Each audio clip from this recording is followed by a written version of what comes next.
بسم اللہ الرحمن الرحیم۔ معزز و محترم ناظرین و سامعین، آج آپ کو حضرت سلطان باہو کی کتاب ہے ابیات سلطان باہو، اس کی شرح لکھی گئی ہے پروفیسر سید احمد سعید نے۔ تو اس میں سے آپ کو ایک آدھ آپ کا سناتے ہیں جو کلام ہے۔ تو کیا کمال کی کتاب ہے، کیا پڑھنے والی باتیں ہیں۔ تو آپ بھی سرکار کی یہ باتیں جو نہایت ہی انمول ہیں، کیونکہ جو صوفیاء کی تعلیمات ہیں وہ عین قرآن و حدیث کے مطابق ہے، جو حقیقی صوفیاء ہے۔ ٹھیک ہے، جو ڈھونگی بابے ہیں ان کی باتیں نہیں ہو رہی۔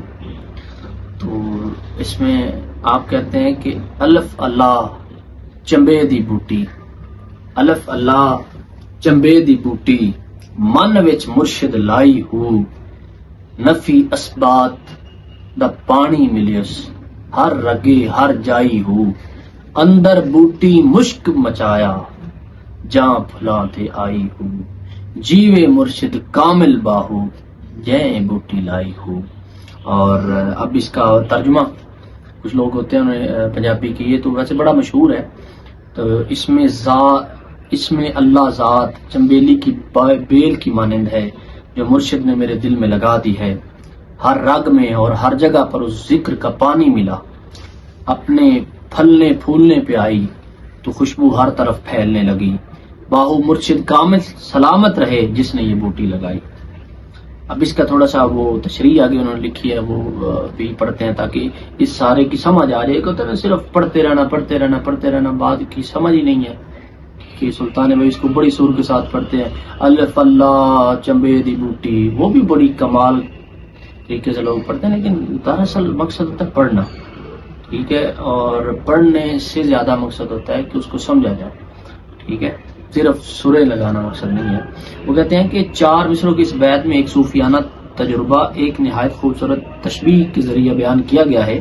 جب درویش پہلے شیخ کے حلقہ میں آتا ہے تو اولین کاروائی یہی ہوتی ہے کہ ذکر اس کے قلب میں رواں کر دیا جاتا ہے۔ یہ کام آسان نہیں ہوتا، اس کے لیے پہلے اس کے دل کی زمین تیار کی جاتی ہے تاکہ اخلاق درست ہو جائے اور نیت خالص اور پختہ ہو جائے، پھر ماحول اور آب و ہوا کی موافقت کا اہتمام کیا جاتا ہے، یعنی خلوت، لوگوں سے کم مل جول۔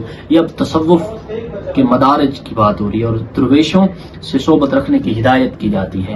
جب یہ سب کچھ ہو جاتا ہے تو پھر ذکر کو درویش کے دل میں ڈالا جاتا ہے، اسے یہ پڑھنے کی زبانی ہدایت ہی نہیں ہوتی بلکہ در حقیقت شیخ ذکر کو بیج کی طرح مرید درویش کے دل میں بوتا ہے۔ اسی خاطر ایمان کی مثال بھی بیج سے دی جاتی ہے، ایمان کی مثال بھی بیج سے دی جاتی ہے، یہ پھر اگتا یا بڑھتا ہے۔ شیخ کی نگرانی میں مزید ذکر سے اس کی نشو و نما میں ترقی ہوتی ہے، کیونکہ اب شیخ باغبان کا کام کرتا ہے جو درویش کی دل، زمین اور اس کے اندر پودے کی حفاظت بھی اپنے ذمہ لے لیتا ہے۔ عام طور پر ابتدا میں نفی اسبات، یعنی نفی اسبات کیا ہے؟ لا الہ الا اللہ، نفی کیا ہے؟ لا الہ، اور اثبات کیا ہے؟ الا اللہ کی کثرت کا التزام کیا جاتا ہے۔ درویش دن میں کئی 100 بار لا الہ الا اللہ، لا الہ الا اللہ کا ورد کرتے ہیں، اس سے ذکر کے رواں ہونے میں مدد ملتی ہے۔ حضرت سلطان باہو نے یہاں ذکر کی تلقین کو چمبیلی کی بوٹی سے تشبیہ دی ہے جسے مرشد نے دل میں لگایا، پھر نفی اسبات کے ذکر نے گویا اس بوٹی کی آبیاری کی۔ خیال کے ساتھ ساتھ تشبیہ 4 مصروں میں پھیل گئی ہے، اس کی ہر جز معنی خیز ہے۔ جب ذکر رواں ہو جاتا ہے تو درویش کے سارے وجود میں سرایت کر جاتا ہے۔ کبھی کبھی اسے محسوس ہوتا ہے کہ اس کا ماحول تک ذکر سے بھر گیا ہے، یہی وہ کیفیت ہے جس کے زیر اثر مختلف چیزیں وہی ذکر کرتی محسوس ہوتی ہیں۔ یہ ایک مستی کی کیفیت ہوتی ہے، اسے آگے چمبیلی کے پھلنے پھولنے سے تشبیہ دی گئی ہے، جس کی خوشبو خود ذکر کرنے والے کو مست کر دیتی ہے۔ جن درویشوں کی روحانی حس بیدار ہوتی ہے وہ ذکر کرنے والے کے دل سے یہ خوشبو سونگھ لیتے ہیں۔ اللہ اکبر! اس بوئے آشنائی سے انہیں اپنے ہم ذوق لوگوں کا حال معلوم ہو جاتا ہے اور یہی ان کے تعارف کی بنیاد ہوتی ہے۔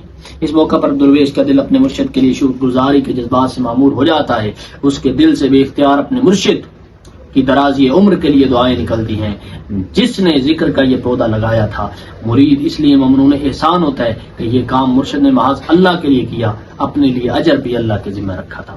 بات کچھ یوں ہے کہ ہم نے بابوں اور اس طرح کے صوفیاء کو اتنا تصوف کو ہم نے غلط اس کی ترجمانی کی ہے کہ اس کی اب لوگ سمجھنا شروع ہو گئے کہ نعوذ باللہ یہ بابوں کی لوگ عبادت کرتے ہیں، ان کی پتہ نہیں کیا کرتے ہیں. بابے تو یہ ہوتے ہیں جو اللہ کے ذکر کی طرف لاتے ہیں، اللہ کی طرف لاتے ہیں، اللہ کے نور کی طرف لاتے ہیں، دین اسلام کی طرف لاتے ہیں. یہی ہے ان کا مقصد.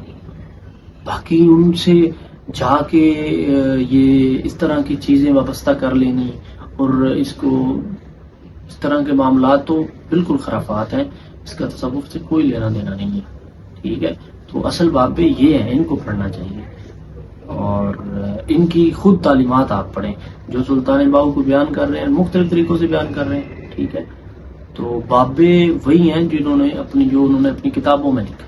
جن کے مزارات پہ ہو رہا ہے تو وہ تو موجودہ دور کے لوگوں کے افعال ہیں نا، ان بابوں کے تو نہیں. تو اس جملے کا جو بابے تشائی کو نہیں، اس طرح کے جملے بولے جاتے ہیں، تو بابے خود کو تو کوئی شاید نہیں کہتے. وہ کہتے ہیں ہم تو کچھ بھی نہیں ہے، ہمارا اللہ ہی سب کچھ ہے، وہی سب کچھ ہے، اس طرف آؤ.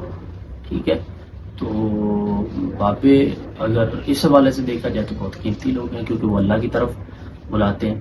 تو اس طرح سمجھنا چاہیے، ایک چیز کی نقل کو دیکھ کے اصل کا انکار نہیں کرنا چاہیے. یہ کسی قسم کی عقل مندی نہیں ہے. السلام دعا ہے کہ آپ کو میری بات سمجھ آئی ہوگی اور اللہ ہمیں سمجھنے اور عمل کی توفیق دے. ہمارا توفیق کی اللہ.